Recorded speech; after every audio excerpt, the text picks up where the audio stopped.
May araw na Matumal. matumal, may araw din naman na Kahapon kasi, sabi ko kay nanay, i-reserve niya ako ng 5. Kaso nga, pagkakat ko ng bundok, nakita ko yung matanda na mamasura.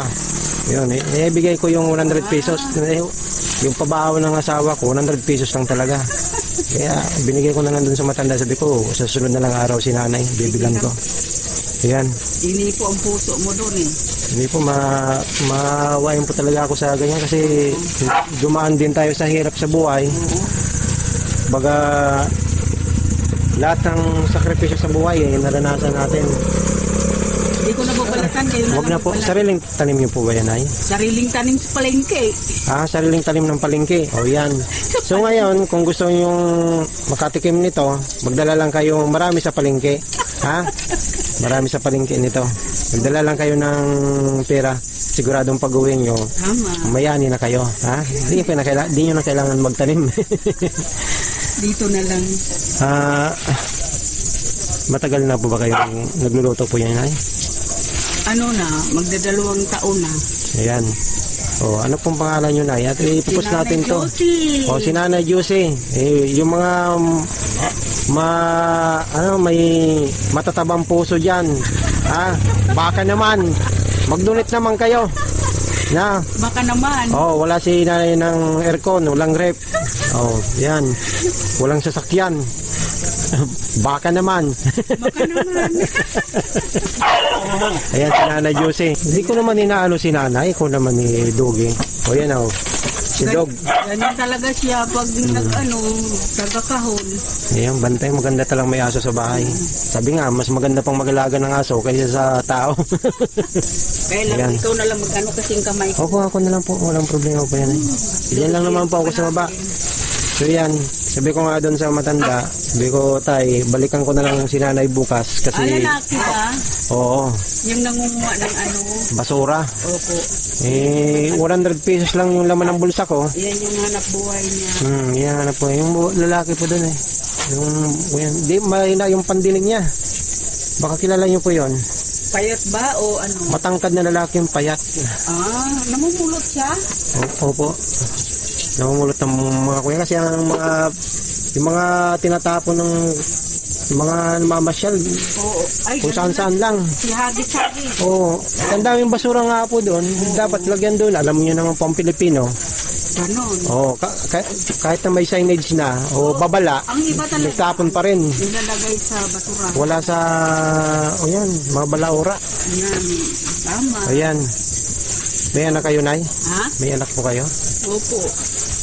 Ilang anak niyo po? Patela, may mga pamilya na. So, ito po ba yung anak buhay niyo talaga? Magtinda-tinda? Ito po yung ko. Kaya lang, medyo naglaylo ako kay namatay man ng asawa ko nung mahal na araw. Condolence po. Bago pa lang, 2 buwan. Ganun talaga ang buhay. Yun ang katulong ko dito minsan na ako yung magluluto nito. Ano pong nangyari sa asawa niyo? Nagkaroon ng bukol dito sa Santiros na pala. Ba't may busy po ba? Yung pa, pero matagal naman siya na. Nanigarilyo po? Oo, nagbago naman yun. Kaya lang siyempre pagka birthday niya nga nitong Martes, magsa-70. Na ganun talaga pag magkakaedad na. Dami ng sakit na. Kahit nga pa akong bata pa umakit lang ako, mihingal lang ako. Saka parang naninikip yung dibdib ko kanina. Huminto nga ako Parang kinukurot ng karayom po ba? Dapat may baon kayong tubig. May baon naman po. Ganun talaga. Yan. May edad na medyo. Talagaan talaga yung katawan natin. Madami po. Ilang taon na po kayo, Nay? 61. 61, bata pa naman. Bata pa po. 60. Kaka-senior nyo lang. Lang. Yan nga po ang problema. Yung tinatawag na centennial na 100,000 para sa mga matatanda. Maabutan pa kaya natin yun? Hindi na Dapat nung pag 60, at least malaman yung kalahati. Ibigay. Kaya nga. Diba? Kasi yun yung problema sa gobyerno po natin. Ma-enjoy mo pa kaya kung bedridden ka na. Hindi na ma-enjoy ng tao. Oo nga, hindi naman lahat umaabot ng... Oo, hindi na po umaabot ng gano'n. Diba? Diba, nakaratay na lang, hindi na makapagsalita. Kung ano pang mga requirements. Diba nga, 60, dami na mga maintenance. Kung nga po na eh. Maintenance. O yan, parating natin to sa gobyerno ni Marcos. So, sa mga mabubuting puso dyan, baka naman, nag-YouTube kasi ako na may vlog ako. So ngayon, first time ko to. Pangalawa kayo na binibidyoan ko kahapon, hindi ko sinasadya na matatagpuan ko si nanay. Ay, si tatay. Ngayon, pinost ko sa YouTube, iwan ko lang kung may mag-donate ng 5 milyon. Kasi kung mayroon, di ibigay natin sa kanya. O ngayon, baka naman, may mag-donate yan para kay nanay. Maawa naman kayo. Yan o. Yan ang hanap buhay ni nanay o.